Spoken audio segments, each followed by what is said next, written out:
இந்த கொஷினை வந்து எப்படி சால்வ் பண்ணுறதுன்னு பாருங்கள். என்ன கேள்வி கொடுத்துருக்காங்கன்னா 9 + 3 + 1 + up to extra plus infinity எனும் தொடருடைய கூடுதல் கேட்குறாங்க. இந்த மாதிரி வரும்போது இது வந்து என்ன சீரீஸ்னு அப்படி பார்த்தோன்னே தெரியுதுன்னா ஜிபி சீரீஸ். என்னது? GB series. சரிங்களா? பெருக்கு தொடர் வரிசைன்னு சொல்லுவாங்க. அது எப்படி சார் பெருக்கு தொடர் வரிசைன்னு கண்டுபிடிக்குதுன்னா, கூட்டு தொடர் வரிசைனா அதனுடைய டிஃப்ரென்ஸ் வந்து செக் பண்ணும்போது காமனாக வரும். அதே மாதிரி பெருக்கு தொடர் வரிசைனா அதனுடைய டிஃப்ரென்ஸ் வந்து செக் பண்ணக்கூடாது, அதனுடைய டிவைடு செக் பண்ணணும். அதனுடைய டிவைட் செக் பண்ணும்போது காமன் ரேஷியோ வரணும்.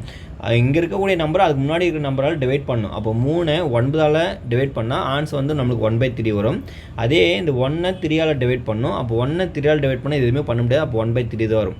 அப்போ இந்த 1/3 வந்து பார்த்தோன்னா காமனாக வந்துருக்கு. அப்போ இது வந்து பார்த்தோன்னா ஜிபி சீரீஸ் சொல்லிக்கலாம், ஜாமெட்ரிக் ப்ராக்ரஷன் சீரீஸ் சொல்லிக்கலாம். அப்போ இந்த மாதிரி வரும்போது இதோட nth டேர்ம், சரிங்களா? இது என்னது? nth டேர்ம் எவ்வளோன்னு தெரியாது. அப்போது அதனுடைய டேர்ம் கண்டுபிடிக்கிறதுக்கு டோட்டல் எவ்வளோ கண்டுபிடிக்கணும். அப்படின்னா அதனுடைய டோட்டல் வந்து எவ்வளோ வரும்னா, இப்போ பாருங்கள் இந்த மாதிரி சால்வ் பண்ணும்போது என்னென்னா இதுக்கான ஃபார்முலாஸ் பார்த்தோன்னா a/1 - r இதுதான் ஃபார்முலா. ஏன்றது பார்த்தோன்னா முதல் உறுப்பு இங்கே 9 கொடுத்துறோம். அப்போ 9/1 - rன்றது காமன் ரேஷியோ என்ன வந்து 1/3.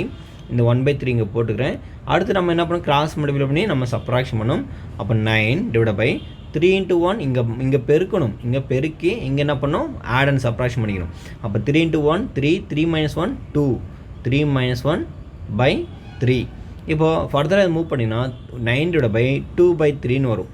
அடுத்து இது ஃபர்தராக நீங்கள் என்ன பார்த்தீங்கன்னா இந்த 2/3 வந்து டிவைடில் இருக்குது. ரெசிப்ரோக்கல் ஆகும்போது என்ன ஆகும்னா அது வந்து பார்த்தீங்கன்னா மல்டிபிள் ஆகும். அப்போது 9 3/2ஆக மாறும்.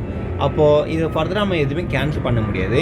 அப்படி சால்வ் பண்ணால் 9 3 3 பார்த்தீங்கன்னா 27. 27 நம்மளுக்கு என்ன இருக்குது? இங்கே 2ன்னு கிடச்சிருக்கு. அப்போ இதுதான் அதனுடைய ஆன்சராக இருக்கும். அதனுடைய எந்த டம்முடைய கூடுதல் பார்த்தோன்னா 27/2 தான் இருக்கும். இந்த மாதிரி தொடர் வந்து போயிட்டே இருக்குன்னா என்னுடைய கூடுதலை வந்து என்னவாக இருக்குன்னா 27/2. அப்போ இதுக்கான ஆன்சர் வந்து பார்த்தோன்னா ஆப்ஷன் பி தான் சரியான விடை. இதே மாதிரி பார்த்தீங்கன்னா ரீசனிங்கில் இருக்கக்கூடிய ஒரு சில கொஷின்ஸ் எல்லாம் உங்களுக்கு நான் நிறைய சால்வ் பண்ணி கொடுத்துட்ருக்கேன். இப்போ பார்த்தீங்கன்னா ஒவ்வொரு வீடியோவில் உங்களுக்கு 10 கொஷின் சொல்லிட்டு ஒவ்வொரு வீடியோவை கொடுத்துருக்கேன். அது கண்டினியூட்டு டே 1 அப்புறம் பார்த்தீங்கன்னா அந்த வீடியோ நம்பர் 1 2 3 கொடுத்துருக்கேன். இதே மாதிரி அப்படியே ஒரு வீடியோ வந்து அப்லோட் பண்ணியிருக்கேன். 10 கொஷின் இருக்கக்கூடிய ஒரு வீடியோ தான் இந்த வீடியோ. பார்த்தீங்கன்னா மீதி இருக்கக்கூடிய 9 கொஷின் வந்து நீங்கள் தெரிஞ்சுக்கணும் அப்படின்னா அதுக்கான வீடியோ லிங்க் வந்து என்னுடைய டிஸ்கிரிப்ஷன் கொடுத்துருக்கேன். மறக்காமல் போயிட்டு பாருங்கள். ரொம்ப ரொம்ப யூஸ்ஃபுல்லாக இருக்கும்.